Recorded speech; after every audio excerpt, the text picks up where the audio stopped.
Ladies and gentlemen, boys and girls, welcome to tonight's Final Fantasy IV Free Enterprise Randomizer Race. I'm Ivalon. I am joined here by Smapety, and we are going to be casting over Xenocat823543 and Pixel Tamer.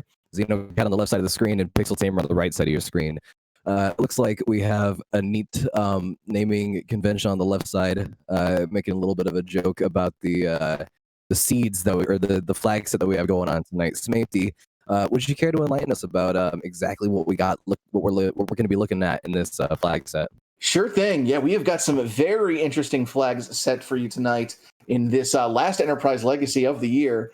The one that I'm most excited about is K-Trap, which means we can have key items hidden inside of those trap chests that normally contain those high-tier valuable items. They can also have a chance to have key items now. So places like Evelyn Castle, the Sylph Cave, and most notoriously, all of those trap chests up in the lunar subterranean on the moon now have potential gated access to the rest of the sea. Now, note that we don't have any key items behind the normal boss spots on the moon, but our players might have to take a venture up there in order to get a gating key item that isn't a chest there. Yep, and with the four objectives that we have tonight, you would think that it might be a bit of a quicker seed because pretty much everything is, or at least two of the... Oh, hold on. What are the objectives tonight? Did they just get put up? Yeah, it looks like we've got complete the Antlion Nest, we've got conquered the Vanilla White Spear Altar, complete the Giant of Babel, and defeat the bosses of Dwarf Castle. Ah, I see. So it could be a little bit quicker. As soon as you get that that darkness crystal, you have your second two objectives, and the first one is very easily completable. We're probably going to be seeing that one get done in the first 5-ish minutes or so of the run. Defeating the bosses of the Dwarf Castle is something that our runners are probably not going to be wanting to do with how easy the other two to do are once you get that key item. So, but again, there could also be some key items that you might need somewhere that you don't necessarily want to be because of the fact that we have those trap chests turned on as well. Yeah, right you are. And even outside of those trap chests, we're going to be seeing quite a bit of incredibly good loot here tonight. We do have that Wildish flag on, so things are going to be weighted. So the underground, the moon are going to have a little bit better items. But anything is possible. The highest tier of items can be in random chests. We also have wild shops, so every shop has the potential to have major stuff in it.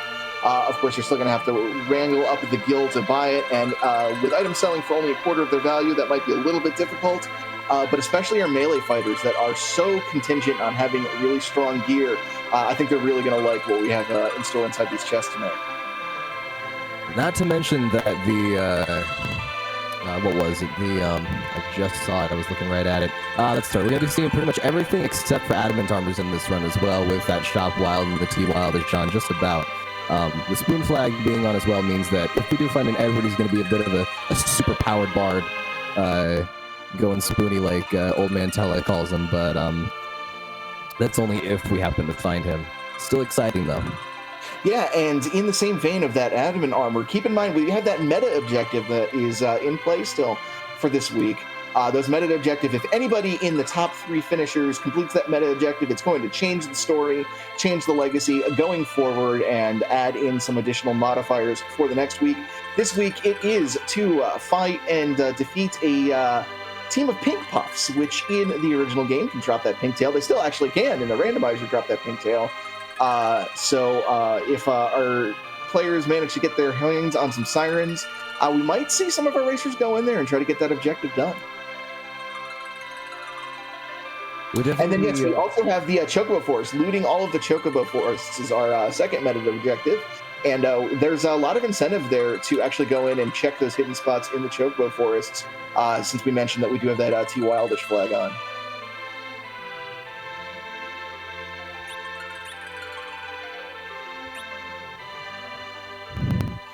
Looks like we are going to be getting started here. Both of our racers have hit that start button. We're going to find out who our second party member is, as well as what key item we're going to be starting out with here. Looks like we got the 2 grumpy old men, Tella and Fasoya, starting us off in the Baron Castle with a Dragoon Spear. I like to imagine that when Tella sees Fu come down the stairs, he just asks, "Who are you?" And Fu just says, "I'm you, but better." Fu's going to be a little bit slower to start. All Tella needs to do is complete Mad Ordeals to get his full spell list, but after a few bosses into the seed, Fu is really going to start shining with a massive access to spells. Between the two of them, you're going to have access to any spell you could possibly want in the game, so really, really strong start there for both our runners. Yeah, a couple of good bosses and some lucky magic drops, and possibly taking that Ordeals dive just to get the extra bosses out of the way for that Fusoya. Not only are you going to have a lot of spells on that Fusoya after quite a few bosses, but you'll also have the buffed up spells on the Tella. So this is actually not that terrible of a starting party if you're willing to put the effort into it. Yeah, and I really like that initial item too. It's not progression, but that Dragoon Spear means that if we can find our grumpy dragon buddy, he is going to be right ready to go right out of the bat. He's going to have one of his best weapons in the game, and a strong way to take out any of those dragon enemies. We see Pixel Tamer immediately going for the free item at Edward, and it's the hook, so that's a big one. Meanwhile, Xenocat is going to take a plunge into Evelyn Castle here and try to get some loot. Yeah, that's a very nice way to get to the underground very quickly. Gonna have to go through Evelyn Castle, or not the Evelyn Castle, but the Evelyn Underground to access that underground via the hook path, but still an option for if you need to get underground. One of our objectives does require that, so if you're looking to only get one of those darkness crystal things done, not the other, then having that hook is a nice option as well. Gonna probably see some deviation in the runs because of the fact that Pixel Tamer wouldn't grab that hook, and Xenocat still doesn't have underground access. Yeah, right you are. The hook also does a number of other subtle things here. Makes the rat tail immediately useful. There's Golbez guarding Atella. No interest there. Don't blame Pixel Tamer one bit, but at least that's one boss we don't have to worry about blocking us later. But yeah, having that hook means the rat tail is immediately useful for getting another key item check under your belt. And having the hook also opens up access to that character check in Evelyn Cave. So if our runners are hurting for a little bit of, say in this case, they need a little bit of melee offense, that can always be a check they can do somewhere down the line. And also, if they end up getting a big party full of mages, then we could be seeing a lot of reflection strats going on. All you need is one white mage to facilitate that, or possibly just a bunch of star veils. So there is a lot of options for this seed, especially with the start that we've been given. Very flexible, very open.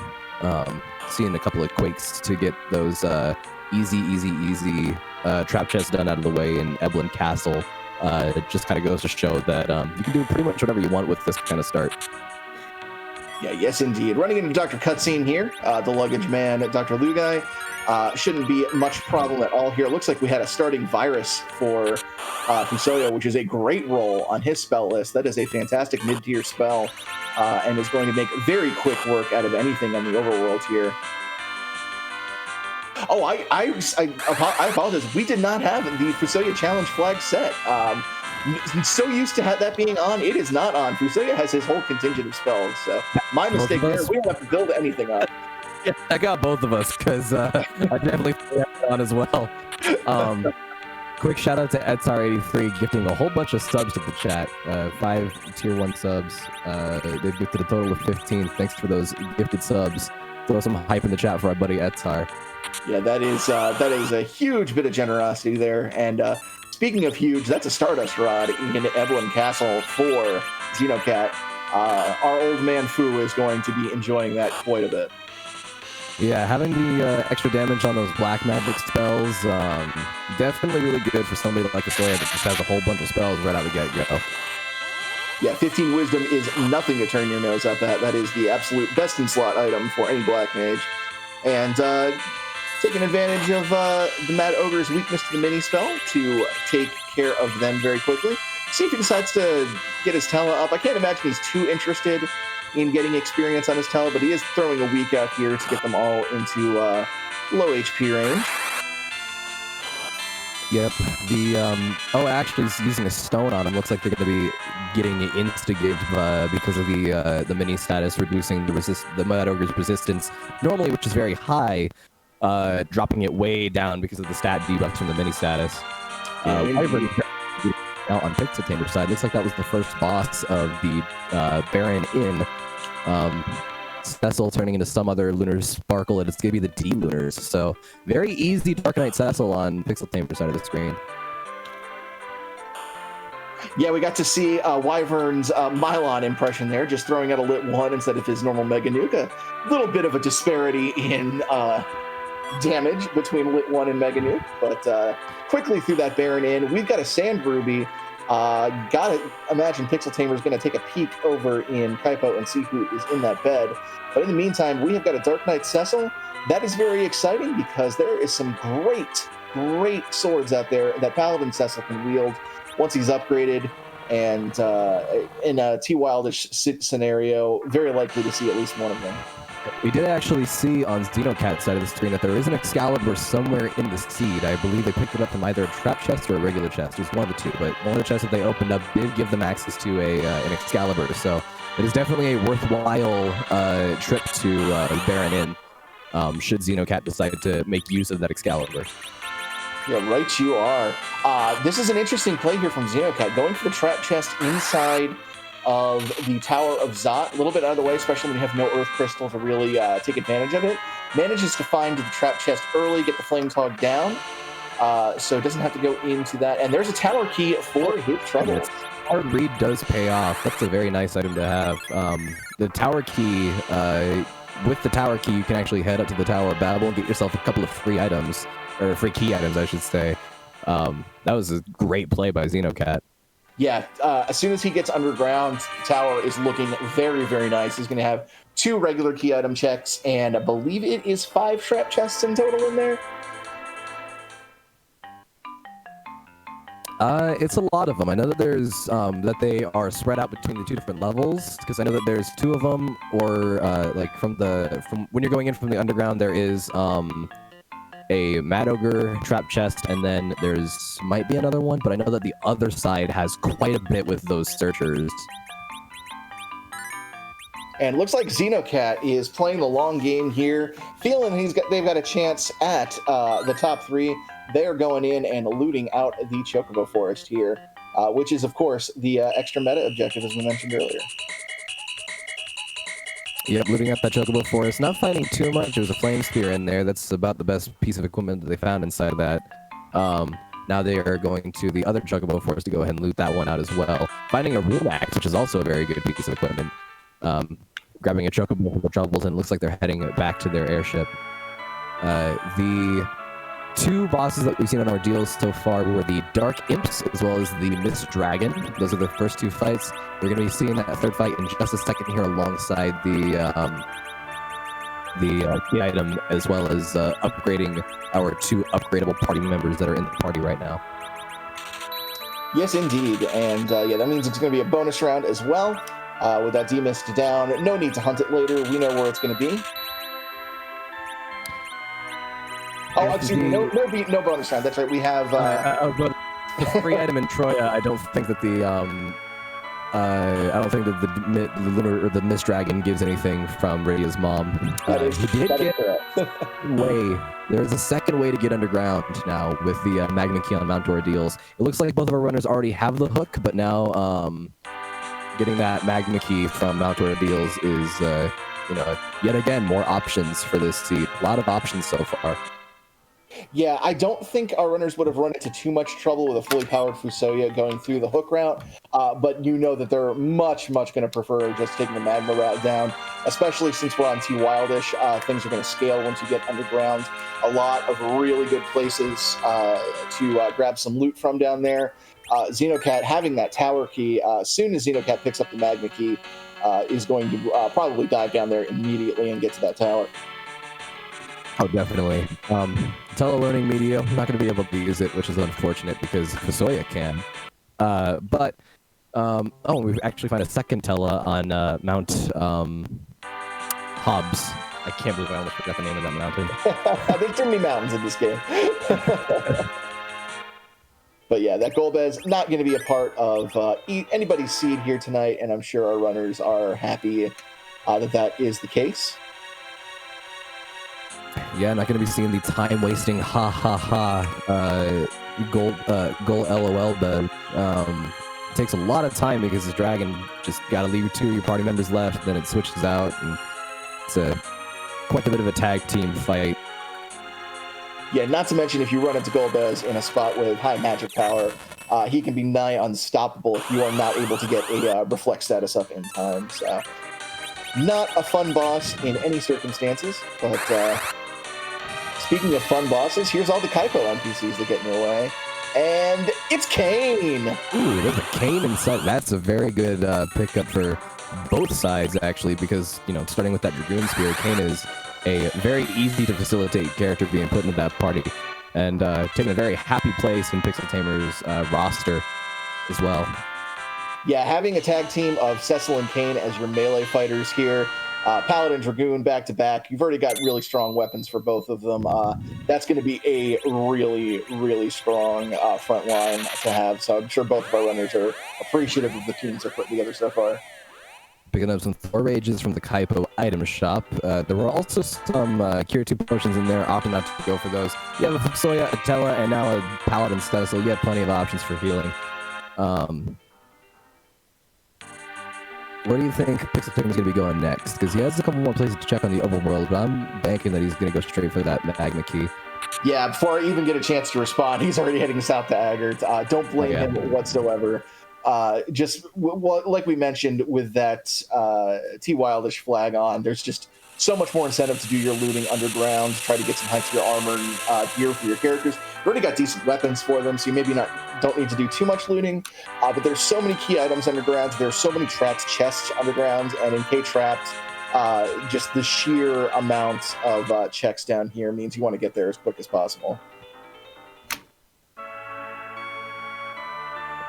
Yep, the Magma Key, quickest way underground, quickest way to get all that free treasure. There's, you know, the Sylph Cave and the Land of Summon Monsters for some real easy trap chest checks. Is you know, well, easy if you have a Soya, or anybody with Quake for that matter, I should mention. Yeah, not only bringing Quake, but also bringing Float to the table as well, so you don't have to deal with all of those damaging floors. Yeah, if you decide to go that route too, it's a very nice thing there to not have to worry about getting accidentally AoE'd by some spider lady down in the underground and getting your entire party one shot, and suddenly you got to go all the way back to the start of the area. Yep, and never a fun experience. Let's see. He's going to be going straight for that Land of Summon Monsters immediately. Don't know if he's going to be checking any of the trap chests just yet, or if he's going... Oh, yeah, he's doing that immediately. Goes straight down, starts checking chests, finding a couple of pieces of gear there. I'm excited to see what the key item chest is going to be, like the free key item chest. If it's a pan, oh boy. Yeah, that's always the dream, is getting that pan before you're able to even get over to the Sylph Cave and talk to Yang there, because that is so many checks built into one, especially since neither of our runners, unless I missed it, have been to Fabul yet. So we might have the legendary 3-in-1 Fabul check, which is sort of the dream in any kind of router experience. Oh, a light sword and a defense sword. Cecil is set for this game. Yeah, especially because I don't think Pixel Tamer even found that Excalibur, so that's a couple of very good swords for the Paladin there. He also is our runners have been fighting a lot of really good ninja swords as well. So if we can get the dream team of Paladin Cecil with an Excalibur on top of Kane and Edge, that's a party that can deal with those aromas. Yeah, you basically got your decisions now with all that equipment that Pixel Tamer's got. You've got a defense sword or a Dragoon Lance for Kane, a defense sword or a lightsaber for Cecil. I mean, you're just, oh wow. There's a Murasame. I'm talking about the man himself. Yeah, now we are on distinct 8, which means there are only 8 distinct characters available of the 12. So we're not guaranteed to even have an Edge in the seed. But I can imagine with the amount of Hanzo steel we found so far that if we came across Edge, we would be passing him up. Oh, there's no way you'd be passing up an Edge with this kind of setup that you have for him. I found they saw a ninja hat down there as well, or at least Pixel Tamer did, found it inside of that the cave. CPU at Asura is not the best lineup, but it's also not the worst lineup. He's going to exit out there immediately. Yeah, I don't blame him one bit. Asura can be a particularly nasty fight.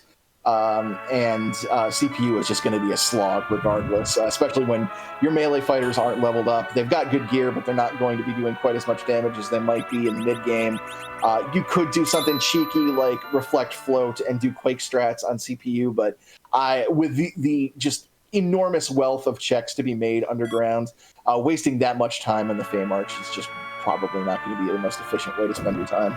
Yeah. Also, not to mention that the CPU, while in that spot, in a starter spot, it does have, its HP is split into thirds. Asura herself does have quite the HP pool because she has, this ability. She's got the cure status that can refill her health, and she's got a lot of it. So you don't necessarily want to have to deal with that big HP pool, even with having unlimited quicks on your side. Yeah, indeed. Doing the quick check with Young there in Sylph Cave, just checking the last two chests there with the Sylphs. Not interested in doing a full clear of Sylph Cave just yet. And going back to the overworld, and might be doing a twofer in Fabul here. Yeah, gonna have to double dip, maybe, probably, depending on whether or not the pan is given to him here. Gonna go ahead and start kitting out that Cecil before he does anything, because he does have a Fabul gauntlet to go through as well. Yeah, it looks like he's going to give Cecil the lightsaber and give Kane the defense sword. Don't blame him for that any bit. Mathematically, I believe a lot of people would argue that the defense sword is Kane's ultimate weapon.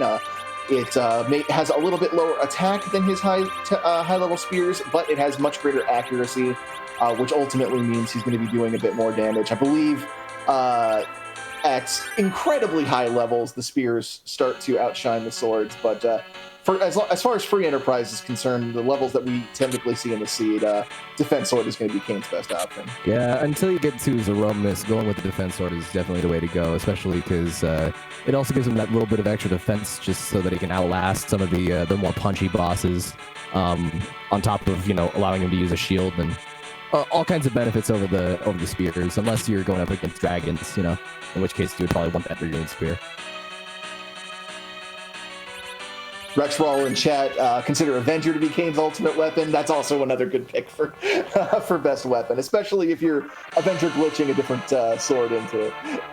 Yeah, if you have an Avenger sword, then every other weapon is your weapon. Just with constant berserk. Poor Conte, nuked in the face by an old man. A little bit of leg day there, but was it nuke? I will show you how, and he is down.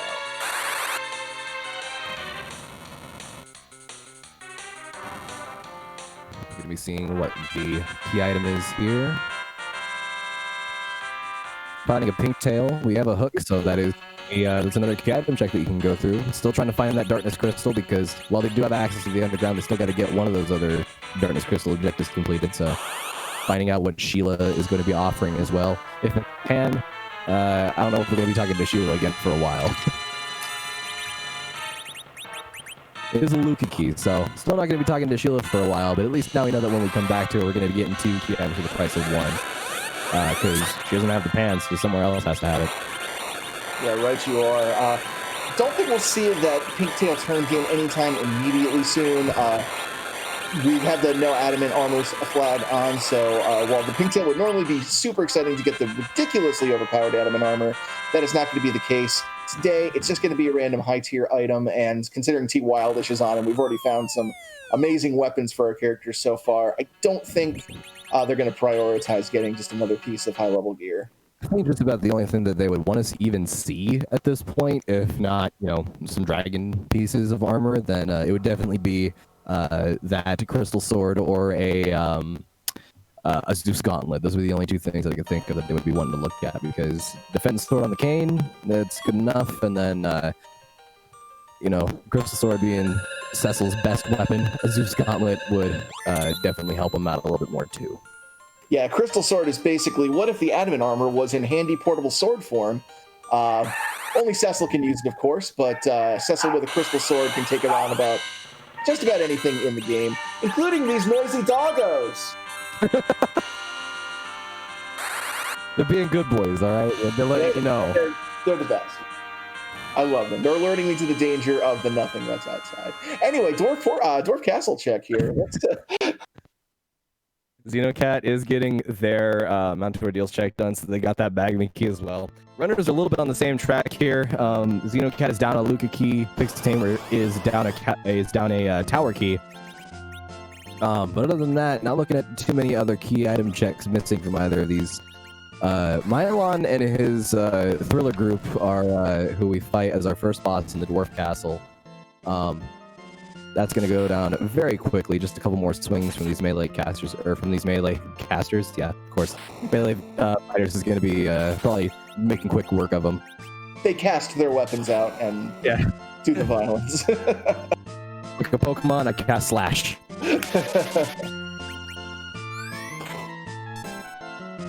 Or Cut, pick your poison. A nuke from Fusoya, since those melee attacks didn't do it, a nuke is definitely going to do it. Yep, there it goes. Now we do have that Dwarf Castle Warp glitch on, so once Pixel Tamer has finished up here, should be able to cast Warp on that Fusoya, and we'll get to grab the key item that is actually in the sealed cave for free, so some good tidings there. Which means that Luca Key is essentially useless now. Yep, the only thing we would need it for is if there was a boss hunt to be done, but there is none, and we've already seen Demist, and Demist doesn't give anything anyway, so. I didn't say second cane. Do we have dupes on? No, we do not. We have no dupes. So we're not going to be seeing 2 canes here. Don't get that excited, but... yeah, and it's unfortunate because this is actually one of the rare seeds where 2 canes would be fantastic. With all the gear we found already, we could easily outfit a second cane.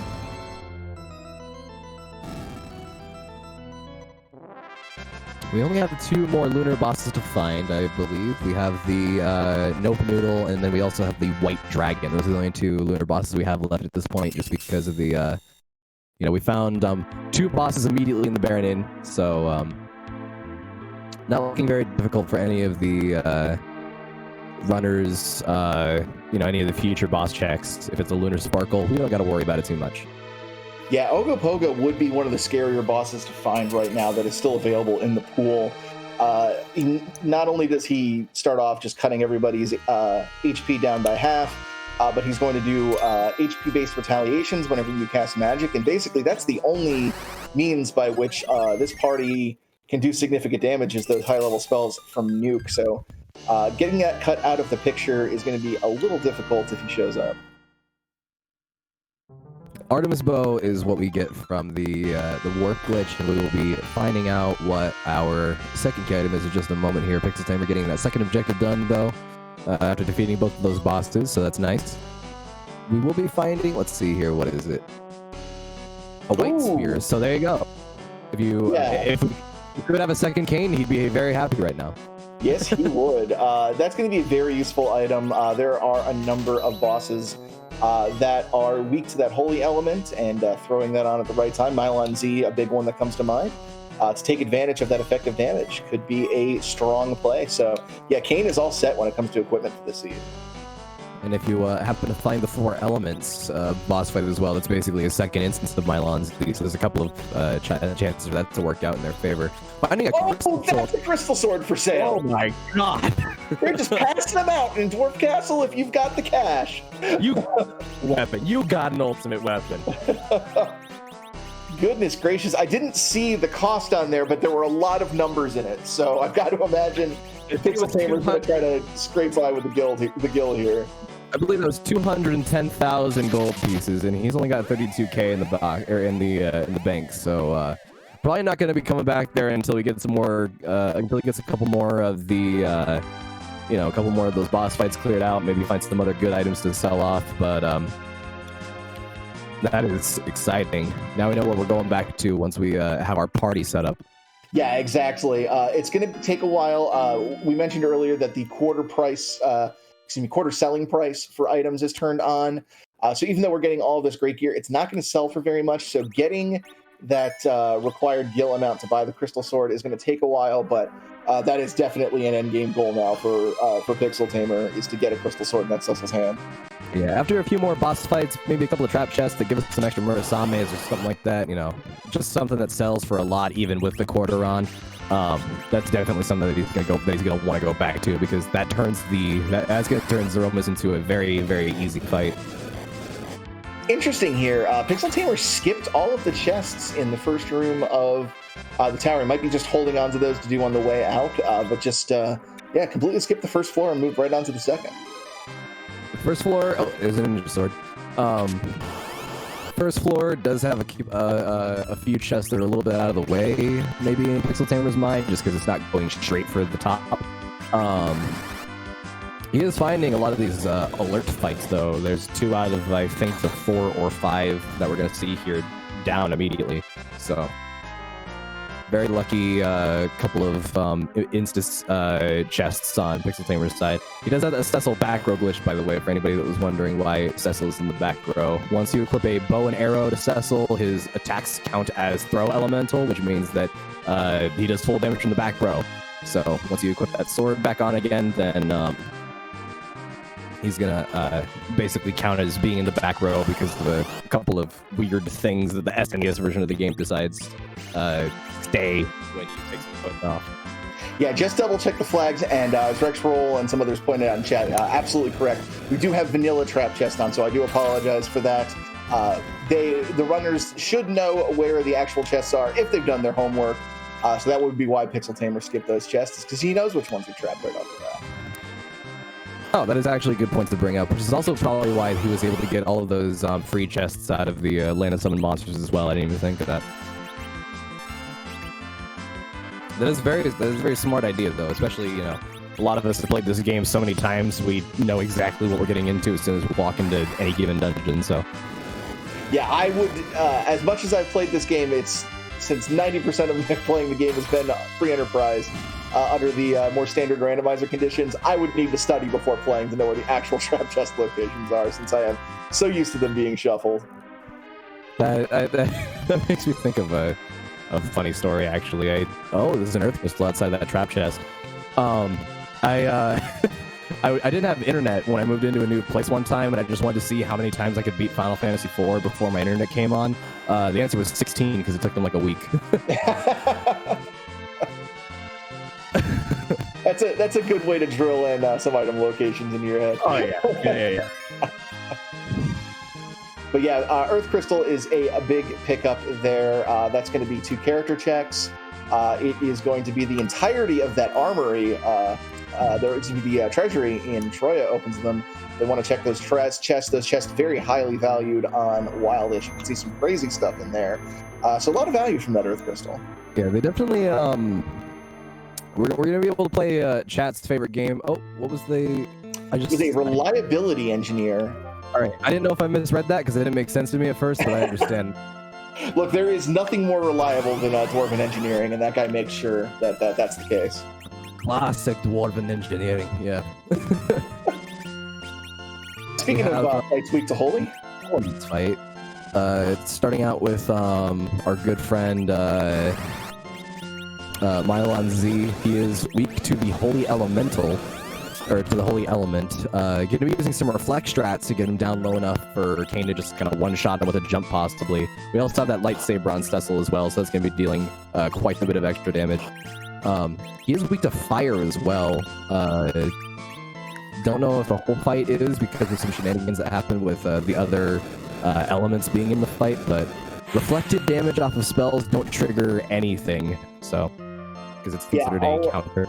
Correct. Yeah, it's all of the swapping is considered a counter, and reflect is technically a counter as well. And you can't counter a counter in this game, so we can manipulate some AI scripts there. And there's a Masamune. So you have a Murastame and a Mastamune if you happen to find that edge. With that Earth key, we might just be seeing, who our 2 characters are up there. Yeah. There's a good possibility that, I mean, we've seen, 4 of the 8? We only have half the roster filled up right now, so there is a possibility. Yeah, Masamune is definitely an exciting find, unless you've been playing Smash for the last week, and then you're probably sick of seeing Masamunes, but that's a different subject entirely. He's so fun, though. Oh, he is.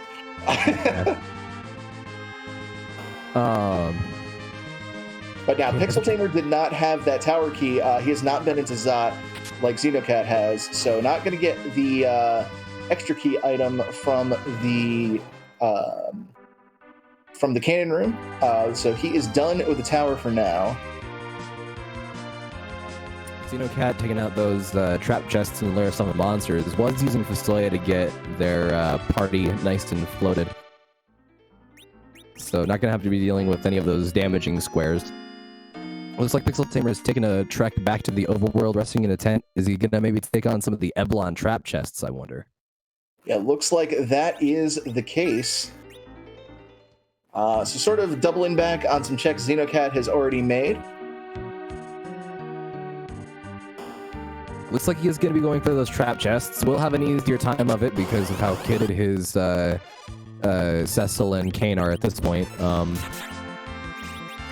These fights should be relatively easy. He already has the Fasoya to cast Quake on anything with more than one enemy in it, so...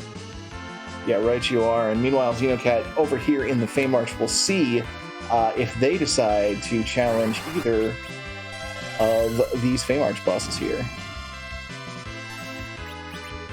Getting a life glitch off onto the Staleman is an interesting trick there. It does give some nice bit of experience, because, you know, the trap chests in this area in general are very good for experience. I wonder what he's going to be doing with those Scourgers, though. If he's going to take them out one at a time with subsequent life glitches, or if the Staleman was the only thing that he thought was worth it. Now, since the skulls are undead, I don't believe the life glitch works on them. So the Staleman is the only enemy in this encounter setup that you can life glitch. Oh yeah, because using life on undead just kind of instantly kills him. It doesn't bring him back. So yeah, that would make sense. That whole Final Fantasy inverted things on undead. Yeah. I didn't know if I don't know if life counted for that because it's based off of vitality, but I guess if it's undead, it doesn't really care about vitality because it's undead. So why would it check for the second thing if it doesn't even care about the first?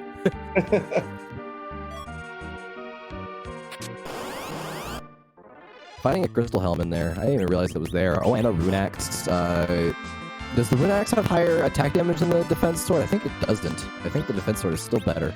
Yeah, and the rune axe notoriously has a pretty low hit rate as well. So while it's great for its effective damage against mage type enemies, it's a little unreliable as far as axes go compared to a lot of the gear that we already have. Yeah, I don't think I've ever seen anybody put a rune axe on anyone that wasn't Sid. When it's the only thing you can find in Seed, it makes a really good filler weapon for Cecil and Kane at mid-levels. But yeah, if you have any other alternative there, even the Ogre Axe has a fantastic accuracy for an axe, is generally preferred over the Rune Axe. But it is there. The Rune Axe does have some pretty good niche uses, though, like you were saying, for mage-type enemies, and there's a lot of them in this game. Asura is a mage-type enemy, so if you have a Rune Axe against it, you got Asura. It actually does make the Asura fight look a lot more enticing, I imagine. Yeah, it's still going to be super fast at that Leviathan spot, and that's going to have to be something you deal with, but if you could say Lifelock Asura with constant Rune Axe uses, that could definitely be a viable strategy.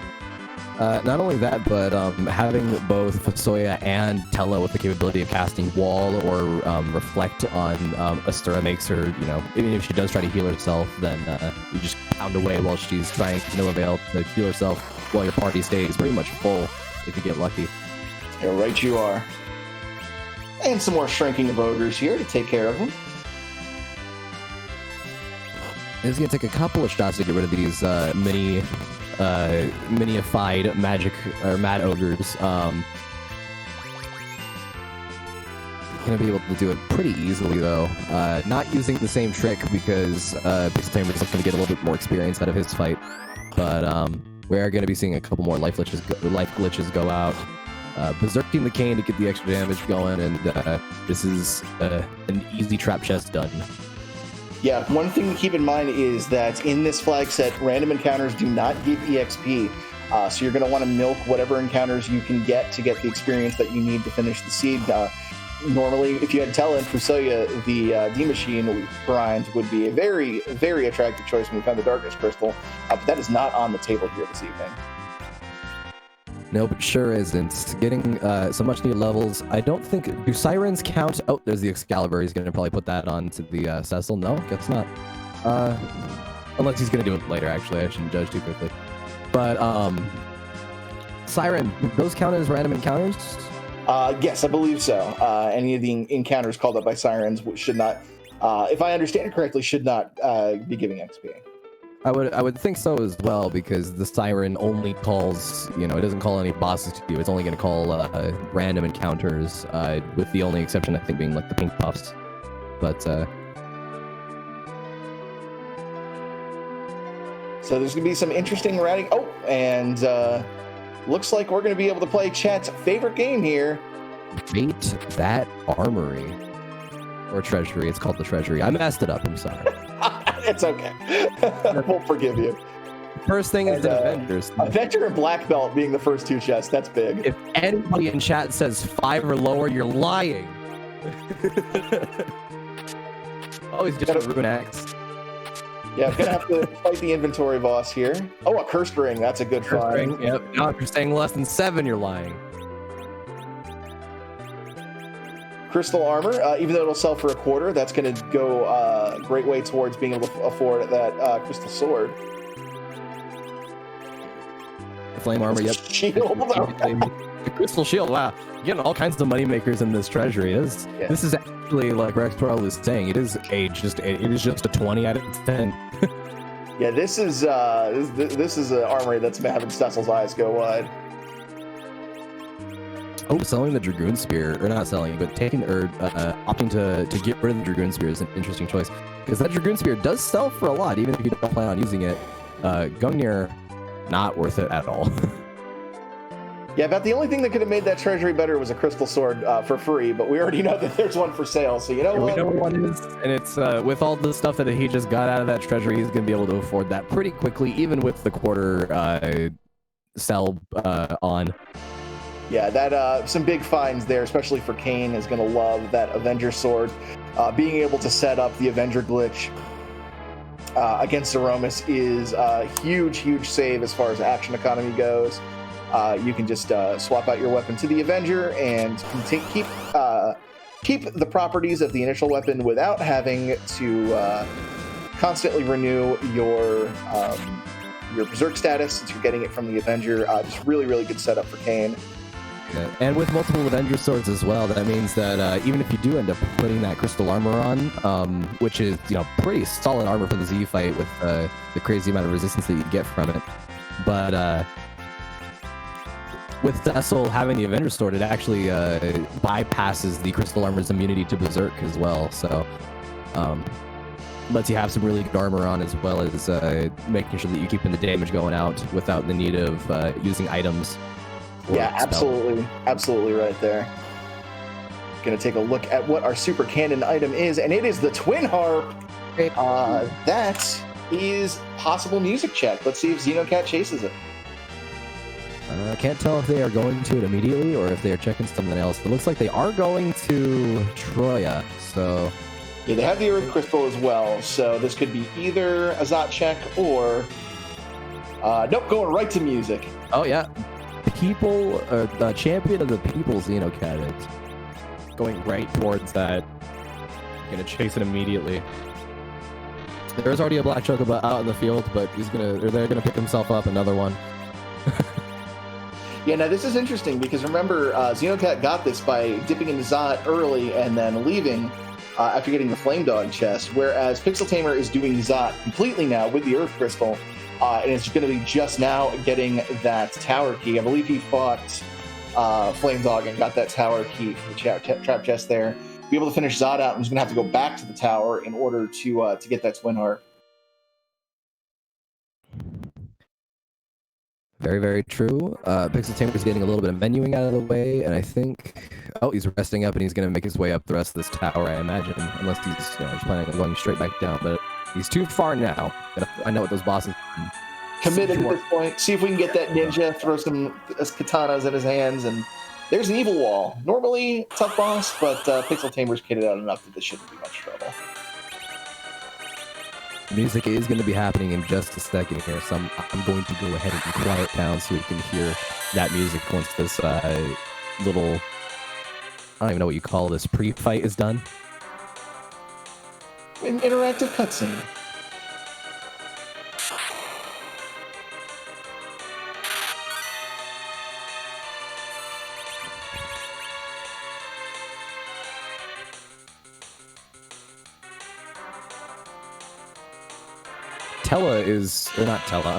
Fusoya is feeling incredibly stubborn about going into mop form.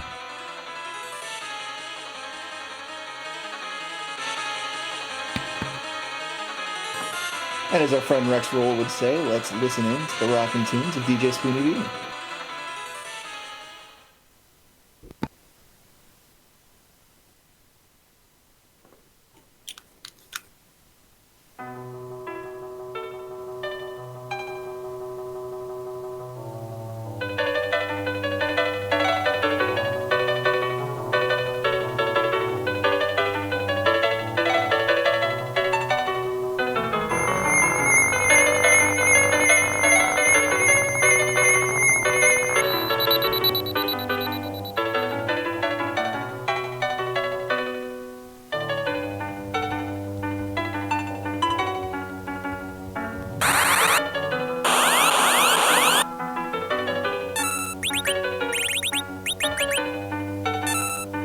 Makes me want to play Lufia too now.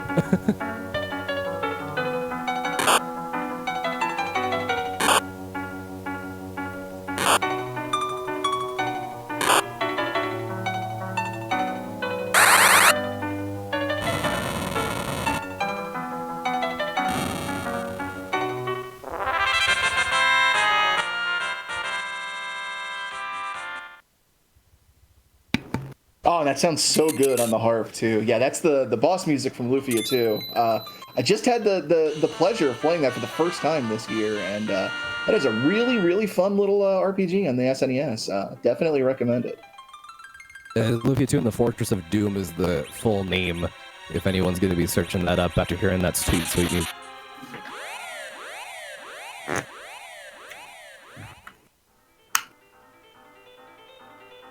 There was a vanilla Valvalis in the Tower of Zot, going to be making their way out, finding out what the key item is from the tower.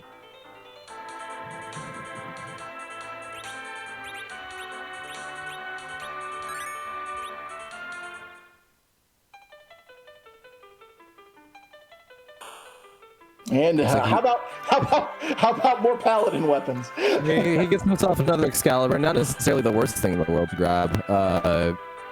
If you find an edge, like we keep saying, that's a throwable Excalibur. Yes, indeed. That means that Tower of Zot really has nothing to offer except for that tower key leading into the Twin Harp, which gives us the Baron key. Very likely that there is something useful in Baron Castle. I'm sure Xenocat's going to be following up on that, and we'll see where that chain eventually leads to. If I were in Pixel's position, I'd be selling pretty much everything that had the word crystal attached to it. Even takes away one of those Avengers swords as well. I mean, why not? You know, only 2 people can use them, so you only need 2 of them. Looks like he is going to be picking up the Star Veils, though. Not going to be saving... I mean, he is still saving a lot of money, but taking a little bit out of the investment there that's going towards the Crystal Sword for those Star Veils. Yeah, eventually, playing the long game here, we know eventually there's a good chance we're going to have to go to the moon. We're going to have to do some of those fights up there, especially in the trap chests, and those give a lot of money. So the guild totals should snowball by the end of the seed. While it's super tempting to want to get a Crystal Sword early, Pizzle Tamer knows that he's got a very strong party right now. He can wait on that Crystal Sword until the end of the game. Yeah, definitely. A lot of these fights are going to go by super easily now. Lots of damage on the melee fighters as well as the Fasoya. Tello mostly just sort of being the cheerleader, motivational support for the rest of the party.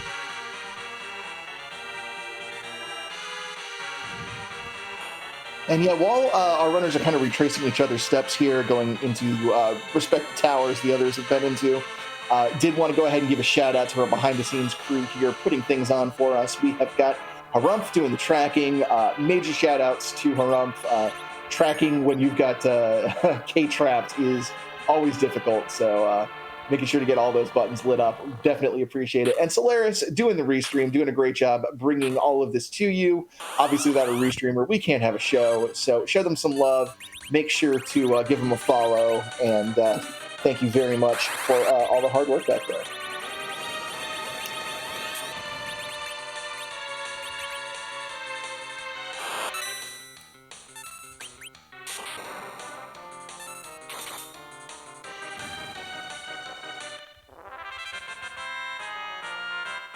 All right, looks like on Xenocat's screen we're going up against our Zot fight. There's going to be a vanilla Valvalis that they're going to run into if they decide to go the rest of the way, and I don't see why they wouldn't, because we want to see who those party members are, as well as what the key item is. He's going to find him, or they're going to find themselves another one of those Excaliburs, though. So cool sword. Yeah, cool sword can help the funds on getting to where you want to be. I'm not now. Wasn't checking Xenocat's screen when they were in Dwarf Castle, so I don't know if they check the weapon shop and know that crystal sword is in play there. But still going to want to get some funds up and eventually grab that if they can't find it anywhere else. Yeah, they do look like they're fishing through that inventory a little bit, so I'm not entirely sure what the menuing is going to be amounting to. Maybe getting room ready for a potential key item, I would assume. Yeah, that is one of the things that's so hard to deal with in a T-Wild or T-Wildish scenario when you've got entire inventory full of amazing gear and you got to make the hard decision about what to actually keep. Yeah, definitely. I know I've run into that trap many times where it's like, okay, but what if I find an edge? He might want to throw some of this stuff. I'm a hoarder. What can I say? I tend to try to keep hold of some of the higher tier weapons that I get, just because I know that even if I don't have anything good for my edge to equip, you can still throw some things. There you go. Pixel Tamer is showing us our first look into Evelyn Cave here. We're going to get a peek at the character. And also a couple of trap chests here to check as well.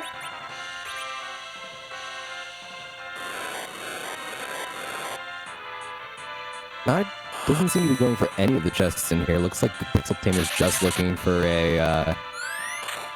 Oh, well, we have a Yang, so that's a pretty decent party member as well. Looks like he's going to be guarded by Bahamut there.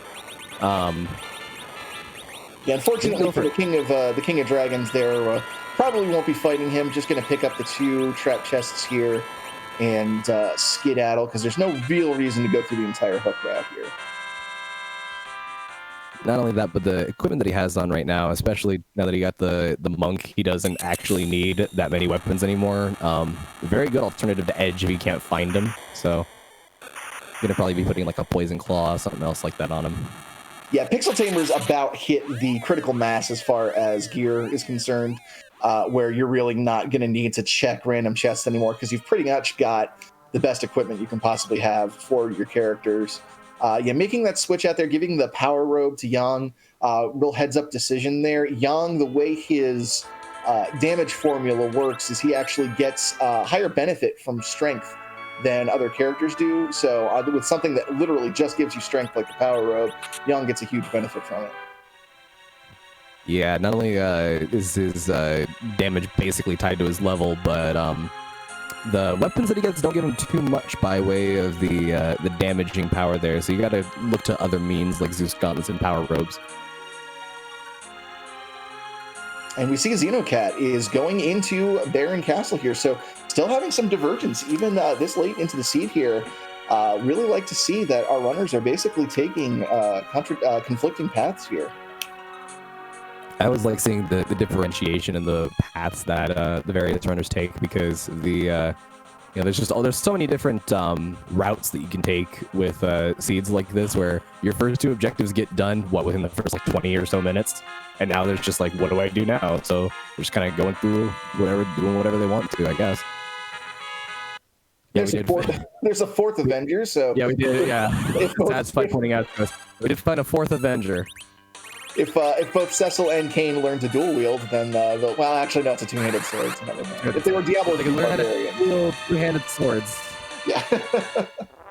Anybody play D&D 3.5 Monkey Grip Feet? There you go. Just me.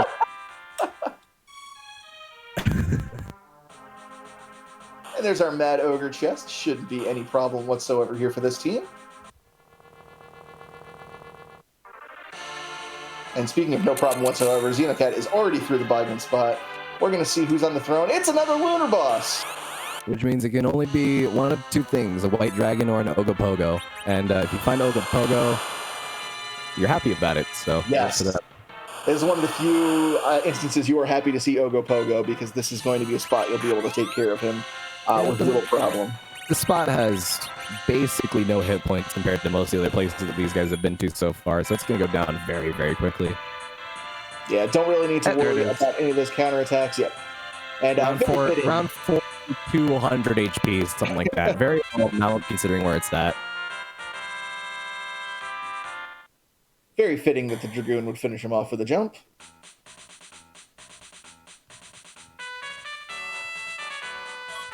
And it's Rydia. Hey, Rydia, that's a really good replacement for Tella. If you want to get rid of the Tella, that is, you can keep her at level 1 as an agility anchor, and have Fusoya take over, or you can have like Fusoya take over as the white mage of the party, basically. Very good, nice versus gear for this. Yeah, we've got really good gear for Rydia with that Stardust Rod. The problem here is going to be that we're probably going to be going into Zeromus at a lower level than we would normally because of that lack of grind options. And that's kind of to Rydia's detriment because she has a very, very poor experience curve. She has a very poor HP growth curve. So she really benefits from these kind of slingshotty grinds where she can just kind of get a million experience at once and get to that nuke spell.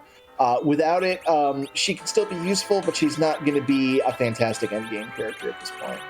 There were some summons that we did see earlier in the run that could make her a little bit more useful, but more importantly, we found a darkness crystal inside of one of the trap chests in, I think it was the Matador trap chest actually in the Tower of Babel. So it's a required trap chest because you gotta get those 2 done. Yes, indeed. That also means that hook has been required this whole time because we have to go into Eblin, and Pixel Tamer immediately going to go raise that whale, probably going to go take out those remaining objectives, has to get through both the giant and has to get to the bottom of the lunar subterrane. So Pixel Tamer is technically in go mode right now. Yeah, it certainly is. I don't know how I'd be feeling in Pixel Tamer situation, actually, because on the one hand, it's a trap chest, so really, how many people are going to be checking it? But also, it's the Tower of Babel hook trap chest, so maybe I'm feeling confident, maybe I'm feeling like I'm behind. I'm not really sure because of the way that this run has been going. Yes, this is going to be, you're going to get a lot of experience from the giant because of that element spot is extremely high experience value. And a quick tally here: 1, 2, 3, 4, 5, 6, 7, 8, 9, 10. If I'm counting right, he does have that 10 key items. He is going to get double experience from that spot, so that's a good amount for his team right there. When he goes to the lunar subterrane, he's got to get the white spear altar done as an objective. I wouldn't be surprised if he also pokes his head into the ribbon room because that is another extremely high value experience slot. It's going to get doubled, and that could maybe substitute for your grinds. You might be at a little bit lower level on your melee characters than you might like, but with the plethora of amazing gear they have, it might be just everything you need. Yeah, lower levels aren't the worst thing in the world when you have a Fusoya, because Fusoya, having the starting gear that he does already has quite a bit of magic resistance. So as long as you're nerfing those big bangs, no one at the lower level no one at the, at the mid to high-ish level is going to be really feeling the burn too much. Speaking of feeling the burn, Xenocat getting completely burned on that Baron play, getting a lightsaber from the King and a 5th Avenger from the Odin spot. Just nothing of value right there. It looks like Pixel Tamer is on the right track as far as the seed goes. Xenocat, not going to be far behind him now. Going into Eblin is going to be getting his go mode shortly as soon as he gets down to that Mad Ogre chest.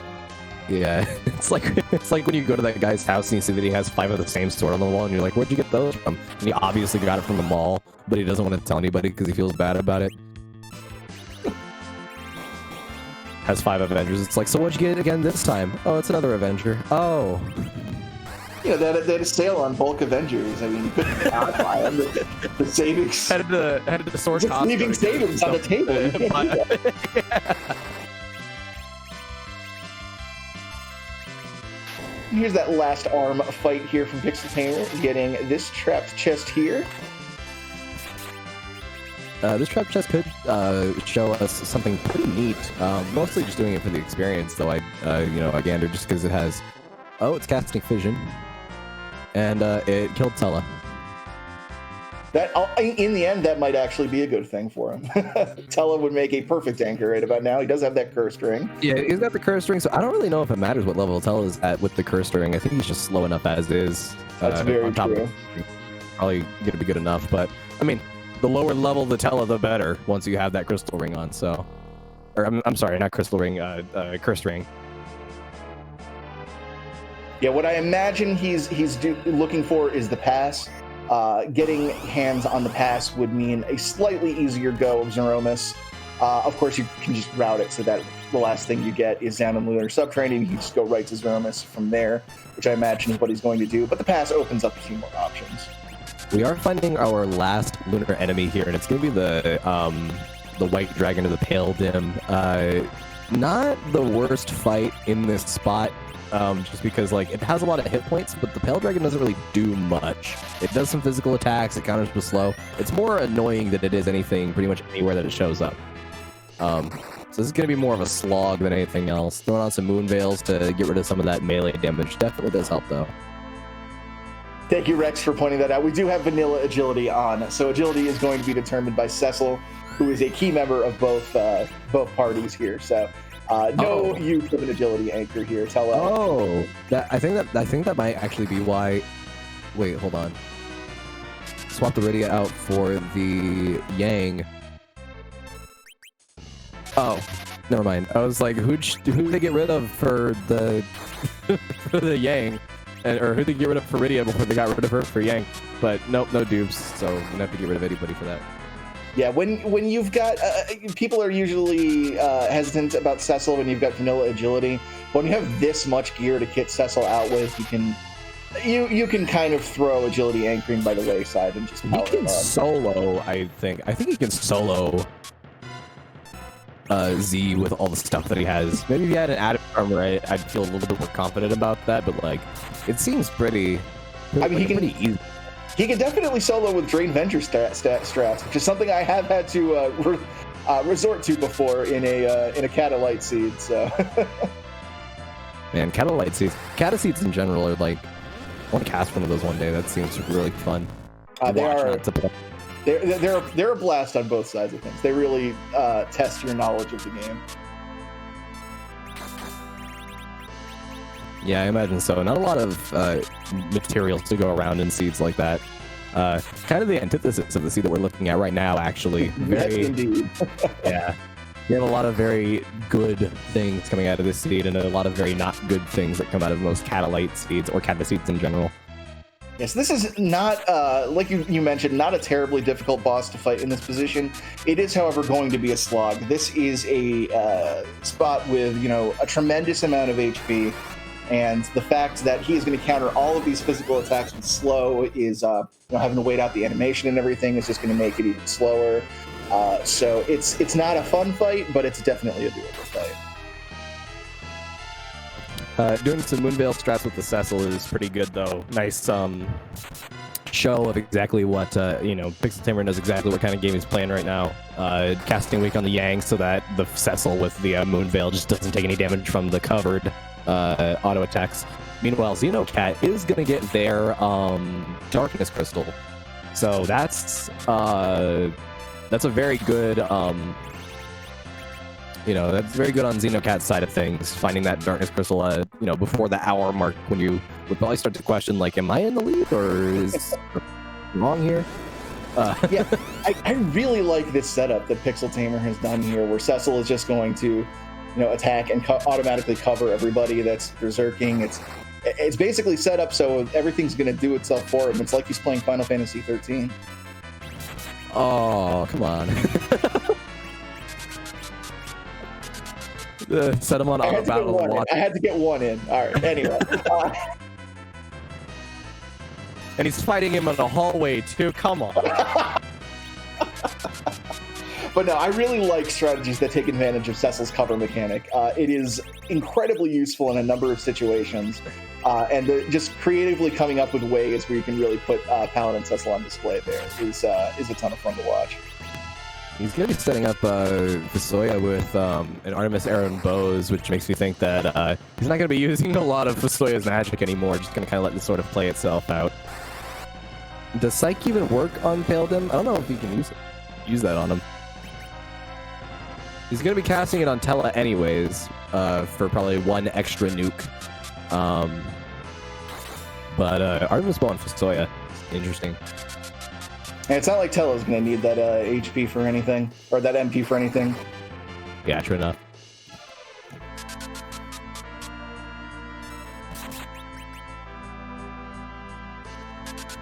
Xenocat setting up their Cecil for some Avenger strats as they make their way to the Giant of Bill as well.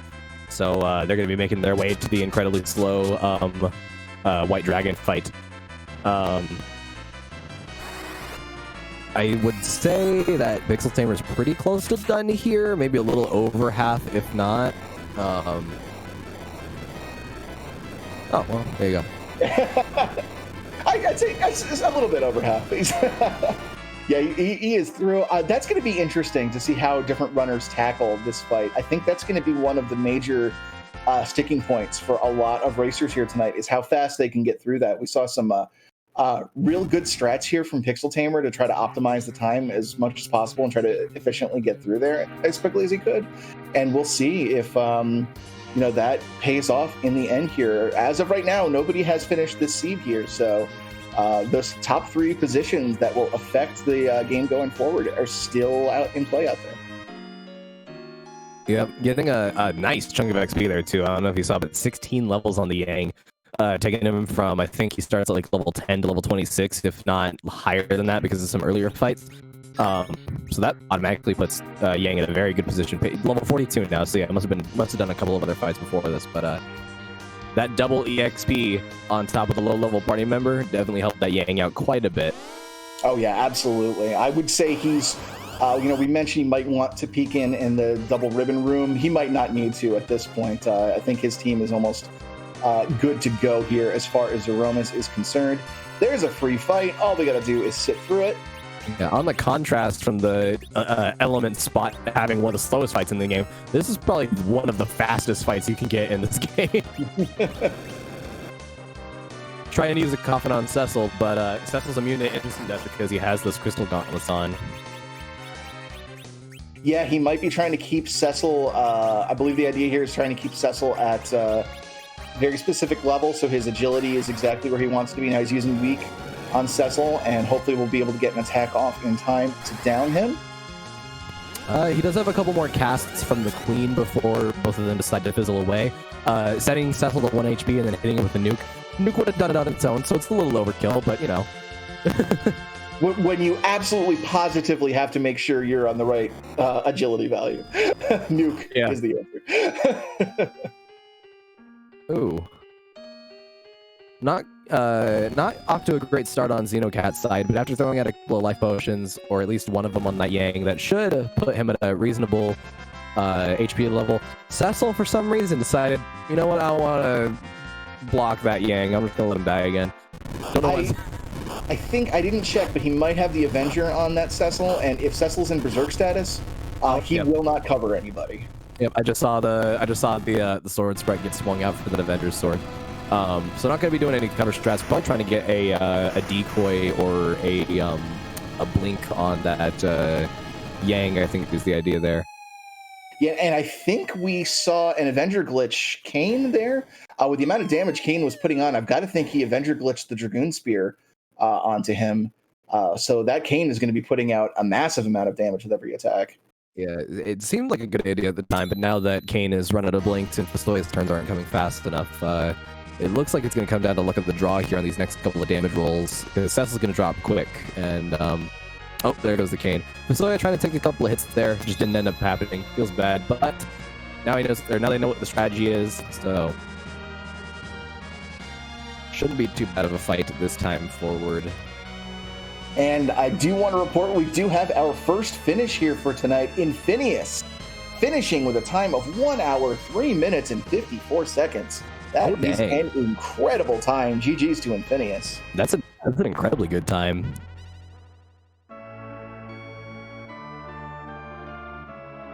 And I'm sure Pixel Tamer seeing that in the Discord chat and is going to be rushing at this point to try to get into that top 3 here. I don't know if you just saw that, Smithy, but there was a Bahamut summon inside of the Naming Way shop. So if you had Iridia in your party, that would probably be a good way to speed things up a little bit.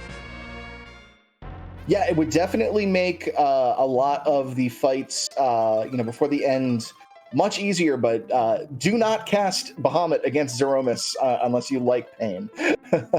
Yeah, if you don't time it well enough, then he's going to hit you with a nuke and then followed by a big bang that's unnerved. So you got to be very careful on the timing for that. Are we going to see a moon edge? Nope, it's a moon mop. So seeing a ninja this time around, I think.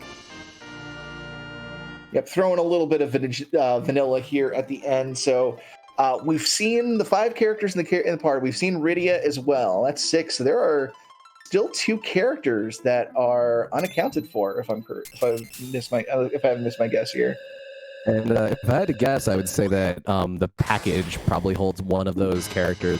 And then I don't even know where else you would get a character from.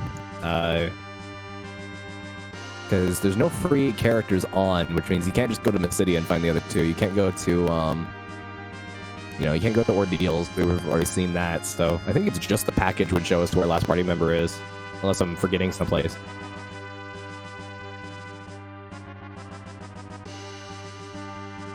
Yeah, thank you. I kind of figured that the package was the only check left, but I wasn't sure about that one because I couldn't think of any other spots we had been to.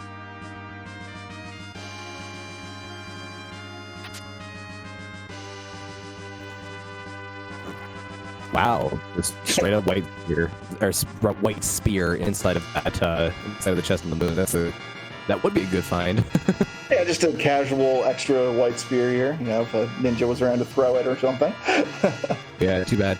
We're not going to be seeing that, unfortunately, but that'd be very funny if the package did hold that. This is the Zeus Gauntlet too. That's going to be very nice. That Yang, if he doesn't have one already. Pixel Tamer's treasure senses are beyond compare here today. Yeah, he's picked every good treasure chest so far.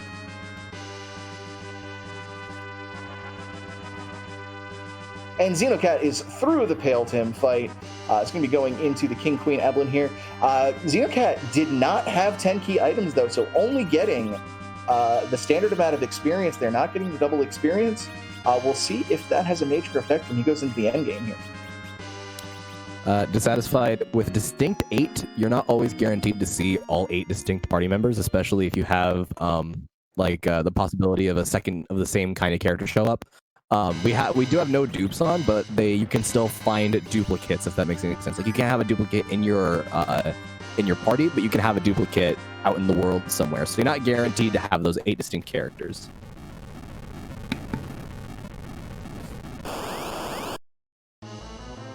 We could also be miscounting.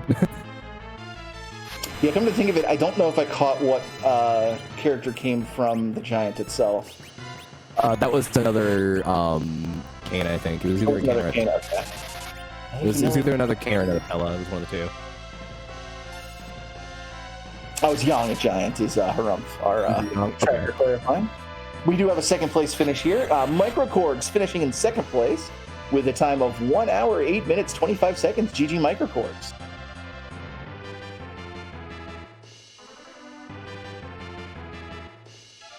GG indeed. We have a lot of sub 110 finishes here. I wonder if Pixel Tamer is going to be able to get that Z fight done before we hit an hour and a half. Should be able to, because, Zeromus is not that far of a hike away, and I think this is going to get him his crystal to fight the big man himself. Well, it's also going to give him a crystal something else. Oh, goodness. That's a crystal sword. Forget buying it if the game's just going to give it to you as a required pickup. Man, Pixel Tamer has like a sixth sense this game. I don't know what it is, but every single thing that could have gone right for him has gone right. And yeah, he's probably going to be going right into that Zeromus fight here. No need to worry about getting any extra experience or anything. His team is good to go. And he's probably just going to march on through the Lunar Core to the final boss here. Yeah, the only thing that I can even think of that I would maybe want to get higher levels on is like the Yang, just that he has a little bit more survivability for those big bangs. Yeah, I might even be considering just using the Yang as a chemist in this last fight. Just leave him on Berserk so he can throw a couple items around, but I don't even think that's going to matter too much. This is a really good setup he's got. No, definitely not. He does have a couple of Bacchus lines, which, you know, if he ends up deciding I'm just going to have 3 dudes attacking while Fusoya, like, throws out the heals, then he's probably going to use one of those Bacchus lines on the Yang, and then maybe a second one if we see a Dark Hole. I don't know if it's going to go that far because of how powerful his melee fighters are, but it is still a possibility. Yeah, luckily with all these Avengers, we don't have to worry about Bacchusing the sword users. Yeah, exactly. We do have our first Z flag in chat. What the heck is that about? I think people are tired. Oh, you know what? I think you're right.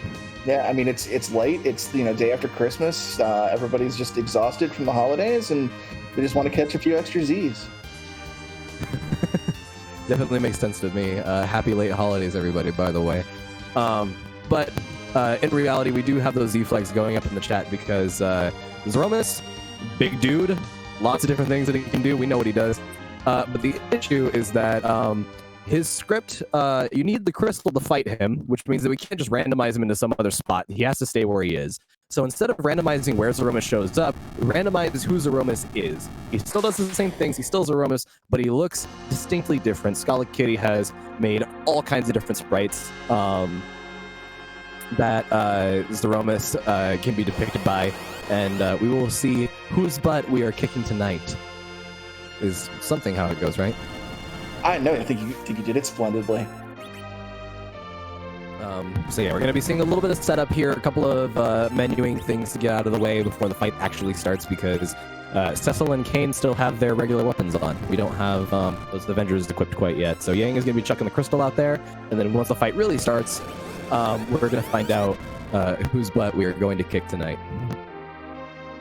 Yeah, the only wrinkle I can see here is I'm not sure if there was a silk web anywhere. I didn't see one in the inventory. I know the J items couldn't be in chests. Not sure if there was one picked up in a shop anywhere. Oh, it's Gang and Kodosmus.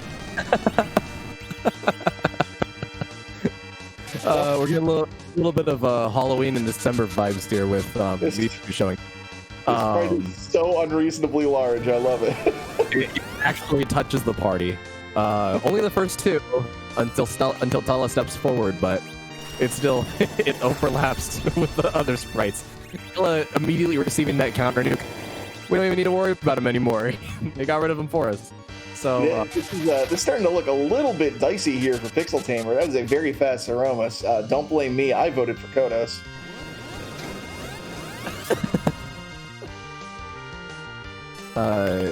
The Yang taking that second nuke is probably going to be okay.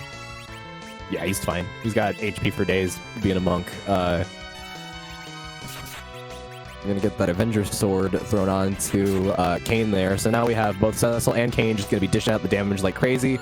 Bacchus Mine going up on the Yang. This fight is already set up, and that Cure 3 is going to be going off before anything else happens. So I think Pixel Tamer is in a good spot to just kind of let the fight play out there.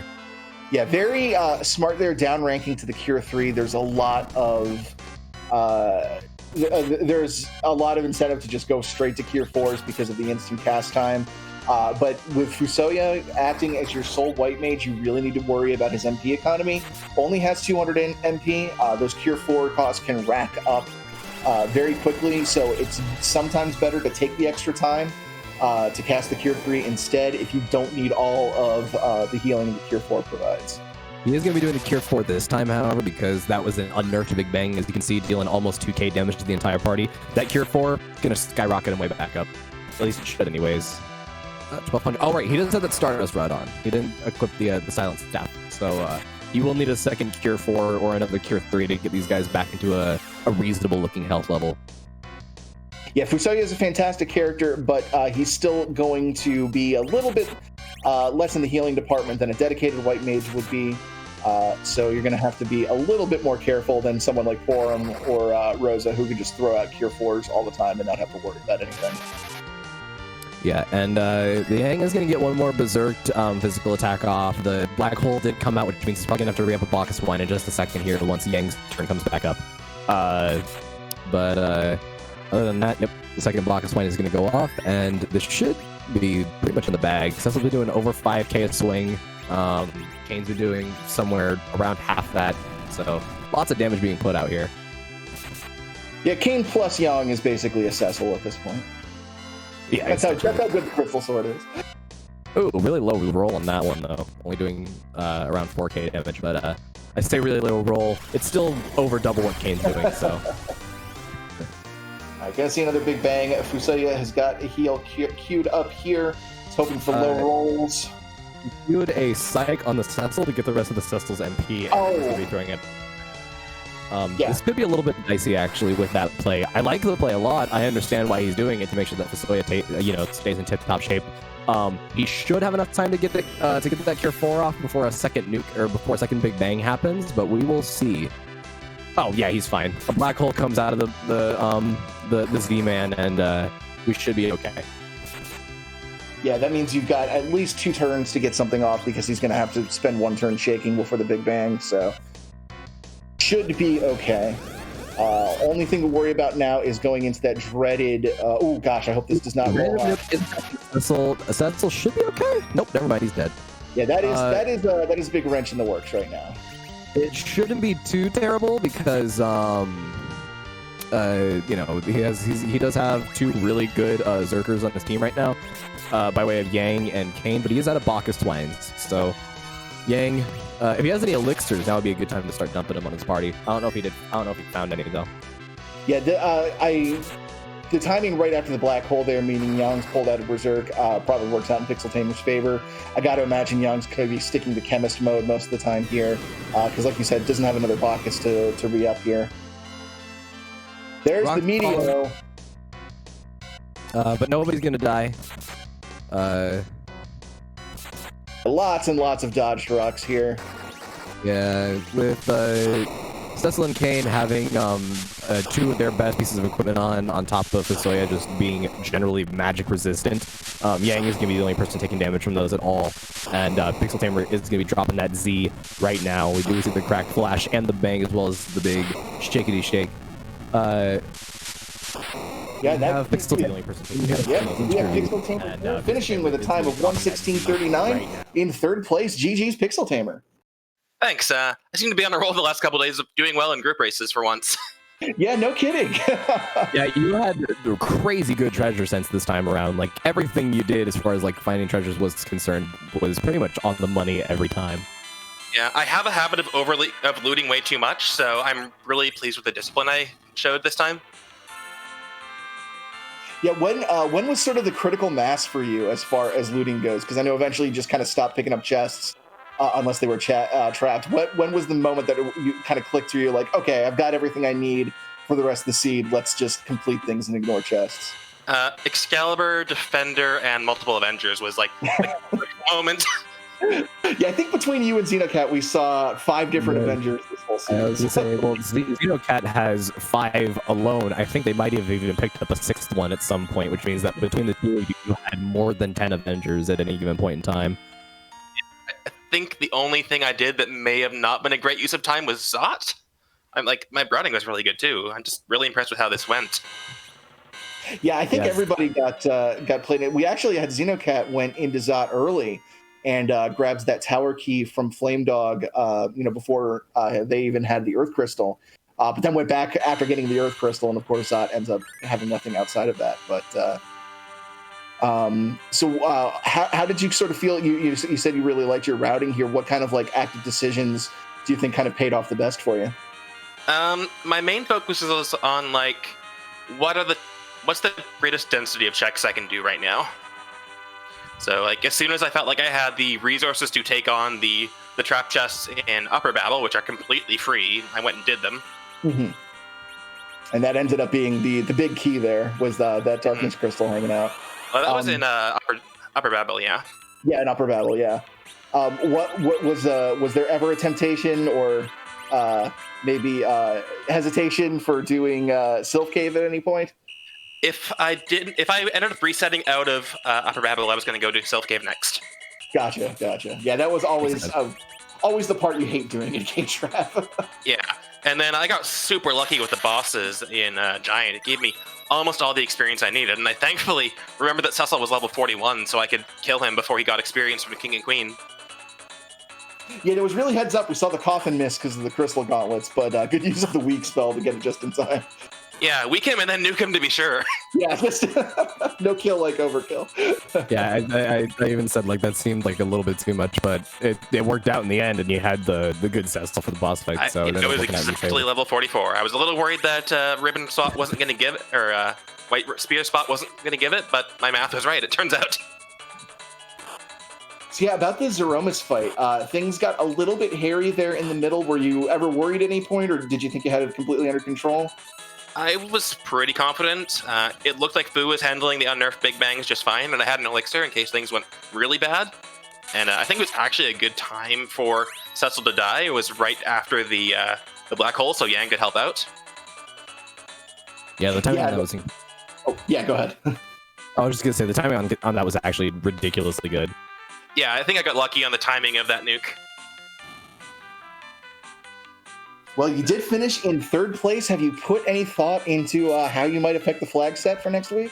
Well, I don't think I get input since I didn't win and I didn't complete the meta objective. Oh, that's right. My mistake. Yeah, that's right. So never mind. Yeah. I said nothing. Once I had go mode, like I was doing a little bit of looting on the chests that were not far out of the way to try and find a siren and make an attempt at the pink puffs, but it just wasn't happening. We just had Xenocat do their pink puff fight. Got a bunch of gold out of it. They're gonna start making their way towards the fight, I believe. So, where did they get a siren? I don't know. There's a lot going on in these flags. I want to say they bought it up here. Yeah. Someone in chat earlier said that there were sirens available, but they didn't say where. Right. With the satisfied thing. Well, did you have any final thoughts to share about the seed or the legacy races in general? I'm enjoying these flags. I would throw some more shade at PK about Eno XP, but he showed up this week, so I'm going to give him a break. Yeah, all things considered, that was the flag I was most scared about going in, but getting 10 key items right before that element spot seemed to be everything you needed. I made sure to learn 1200 hit point strats. Like, I can do them at BS3. I haven't tried doing them any faster, and I can do them, which means I can clear low level seeds now, which is a thing I did not know before. So, skills. Yeah. Always good to pick up a new trick. Yes. Eventually I will take a look at Edward strats, but not tonight. Edward strats was really fun. Take a long time though. Long time. Well, thanks so much, Pixel Damer. Congratulations on your third place finish here tonight, and thanks for coming in and talk to us. Yeah, thanks for doing the restream and commentating, and all of our behind the scenes help who make things great, and thanks to the viewers who are hanging out during the holidays and hopefully having a good time. You take care, Pixel Tamer. Congratulations on a top 3 finish for. Thank you. This incredibly fast seed. Yeah. Later, everyone. Take care, Pixel Tamer. That was our third place finisher, finishing tonight and giving us a little reprise that we did already hear it on Xenocat stream. So we're going to keep it on them as they go into their Z fight. And we'll see how they adapt their own strategy to taking on Zeromus here. They do have they have the exact same party composition that we saw on Pixel Damer's side, which means that the fight shouldn't be too terribly different, but I think they might have a little bit more Bacchus wines than Pixel Tamer did. I'm not sure about that one, but I saw at least one of them get used on Yang during that Pink Puff fight. Yeah, try taking a glance at their inventory when they're scrolling through, and yeah, they have 5 Bacchuses, so yeah, their Yang is going to be set to go. I am swinging, just gonna punch the heck out of him, man. What do you do when you see a giant space monster from out of this world, or in this case 2 of them? You hit him in the head with your fists.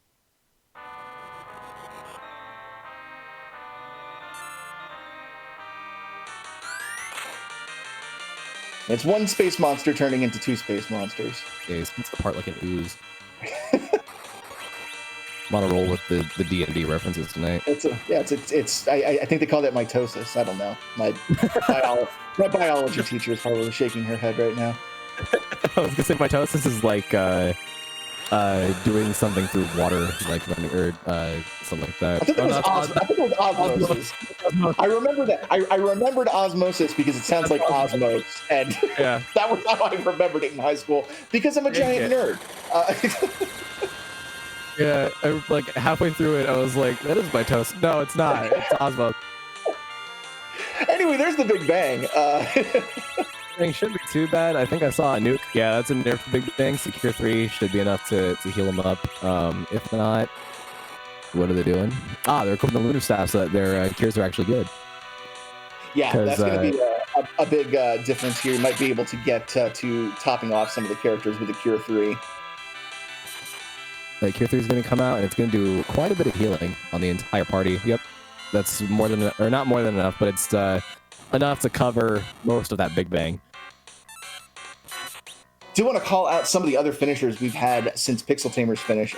Woo Bear is going to be taking 4th place tonight. Commander Leonhardt takes 5th place. Gambit 017 taking 6th place. And Frankie Bones in 7th place this evening.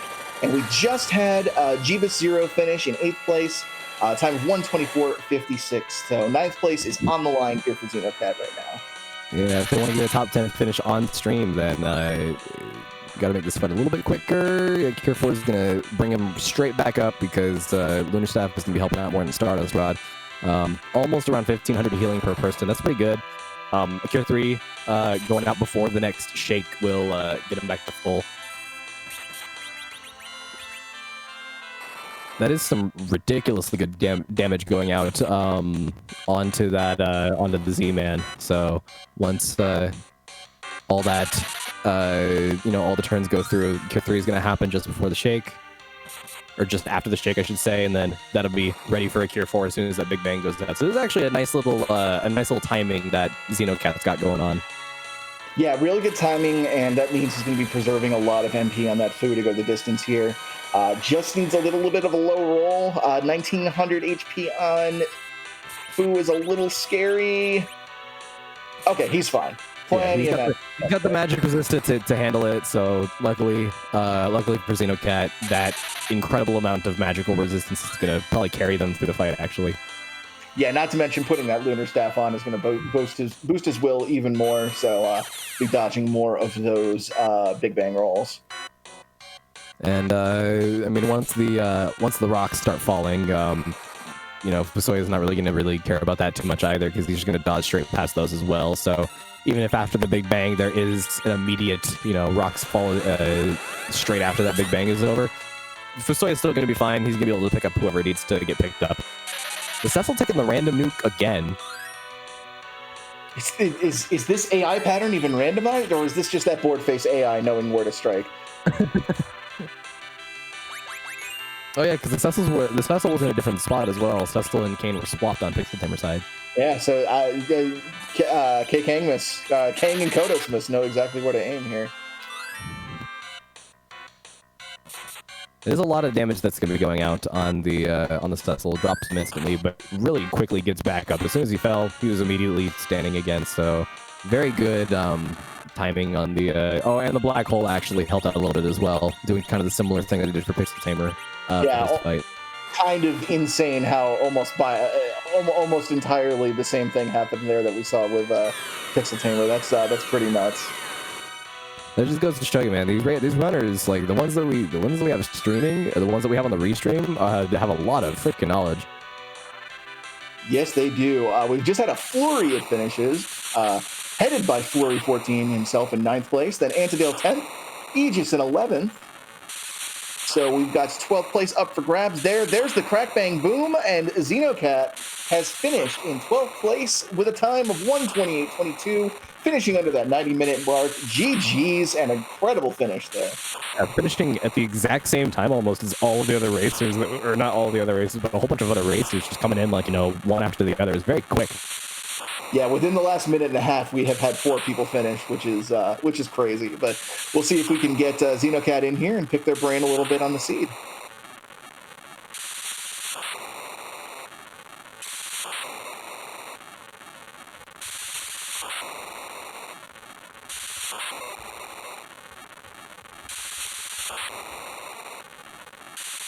All right, Z-Man is officially off the screen, so we should be getting credits rolling in just a second here. This is a good seed. This was definitely fun to watch. A lot of the roadblocks we thought runners might run into didn't end up popping up, and yeah, despite all the divergence, seeing everything kind of come together at all the same time right around here is pretty impressive to see. Yeah, kind of lots of divergence too. There was a lot of options in the seed. A lot of people went different, or not a lot of people, but the two races that we saw went a lot of different ways. I can only assume that the other races that we didn't see off screen were probably doing their own thing as well. Like I imagine a couple Rydias went into that last fight with some hybrid reflex strats with the Vasoya and the Rydia. Just all kinds of stuff. Lots of options in the seed. Yeah, right. You are. Also fun to see that a required crystal sword with Cecil in the party is always fun to see. Yeah, it's amazing. It was part of like it's almost like it was like meant to be the last objective too, with like the way that it was brought up. Yeah, Judge and Phineas, there was a Rydia. She was Baron Castle, I want to say. Was it Baron? Yeah, it was Baron Castle. She was the one that that led them out of the room.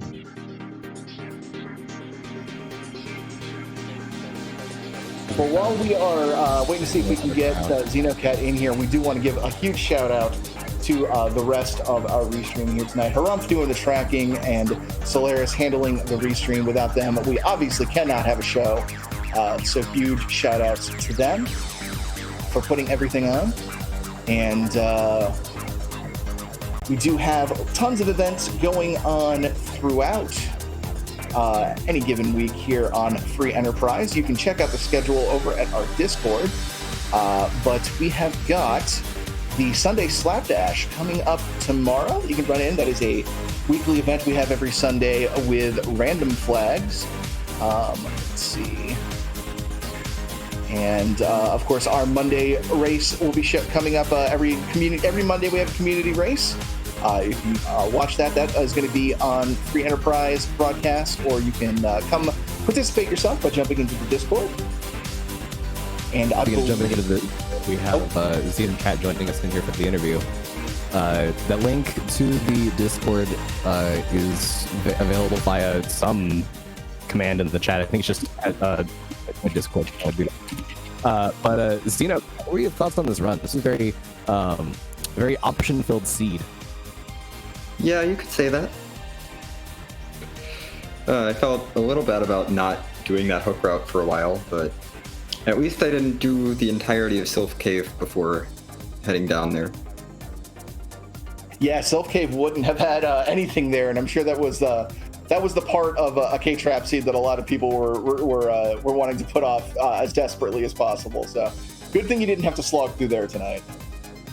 Yeah, I was thinking about it, and then I was like, I haven't done this hook route. These hook chests are individually statistically more likely to have something than any of the Sylph chests. Let's just do it.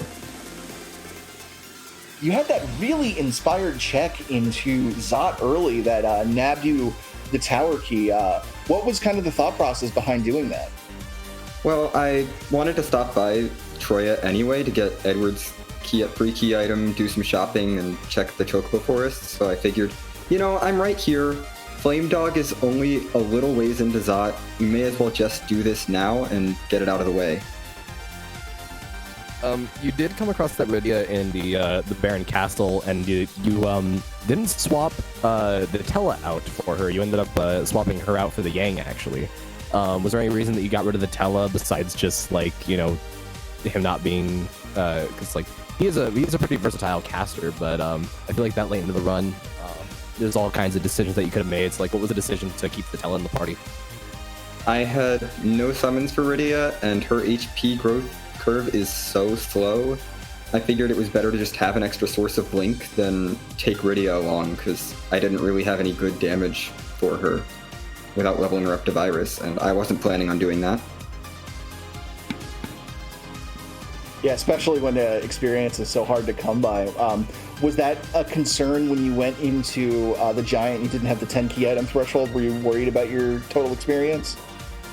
Yeah, a little bit. I figured, I'll hit 10 key items once I get the crystal, and I'll be in the lunar subterrane. I'll be able to get some experience there as long as I can get through this Giant. As far as the meta objective was concerned, you did loot out the Chocobo Forest, and you fought the Pink Puffs as well. Yep. Yeah, That was a definite favorite. You were definitely favorite from chat for doing that. A lot of people have never even seen the pink pups before, so thanks for showing that off. I saw a couple of people in chat saying like, this is literally the first time I've ever seen pink pups. I figure, I'm not coming in first. May as well put on a show. There you go. You did also go straight for the music as well, so that helps you earn the favor of the chat a little bit more as well, because I got to hear that Lufia music. That was just logical. The twin harp came from that tower key, which was from that early Flame Dog check. Like, if I made the gamble into Flame Dog early, and that led me to music, I have to do music. Oh yeah, absolutely. And very true. I really wanted that to pay off more than it did, but the Lufia 2 music was good. I mean, it paid off by Lufia 2 music if you really think about it. Well, Xenocat, did you have any other thoughts you wanted to share, or thoughts on the flag set or the legacy in general? Not really. This was a lot of fun. I'm really happy with how this week's flag set turned out. And I can't wait to see what the flag changes are next week. Yeah, that's always the exciting thing to watch out for. Well, Xenocat, thank you so much. Congratulations on your finish here tonight. You played wonderfully. Getting sub 90 minutes on what could have potentially been a really nasty flag set is nothing to sneeze at. So great job, and I look forward to watching you in the next race. Thanks for restreaming, and thank you for commentating this race. Thanks to Harump for tracking and Solaris for restreaming. And I'll see you later. Take care. Happy holidays. And that was Xenocat, our 12th place finisher tonight. And just for fun, also completer of all of our meta objectives as well. And didn't place high enough for that to matter, but it was still good to see all of the Chocobo Forests and the pink pups as well. Yeah, especially because the Chocobo Forest only like barely paid off as well. Like it gave us a root axe, but that wasn't really useful at the time of the run that it was gotten. So the fact that they even went, like bothered to do it in general is really nice. Because not only does it help with, again, kind of seeing all the different possibilities that you can go throughout this particular seed, but it also shows off the prowess and skill of the knowledge of the runner being able to, exploit the various areas. Yeah, a lot of things that, just normally don't come into play. You have to kind of dig deep into your knowledge base for these kind of wackier objective flag sets and these meta objectives that we have for the Enterprise Legacy. So that's really fun to see. Just a lot of loot to be had in general tonight. So really, really fun. Yeah, the loot in the sea, man. You got T Wildish and you expect good stuff. You don't expect like 12 Avengers and a whole bunch of Excaliburs, right? Exactly. But don't go anywhere. We might be done with our broadcast day, but we have still got some more free Enterprise for you. Community member Commander Leonhardt is doing some challenge seeds over on his stream, so we're going to go ahead and shoot him a raid and hang out with him for the rest of the night. So thank you, everybody. If you could please not give any spoilers for what happened tonight, just in case anybody in Commander Leonhardt's chat wants to watch the VODs, we would definitely appreciate it. But that'll do it for us. For the rest of the Restream team here tonight, Solaris on the Restream, Harump on the tracking, and Ivalon, my co-commentator for tonight. My name is Snapey, and thank you so much for watching. Take care, everybody, and be safe out there. Have fun.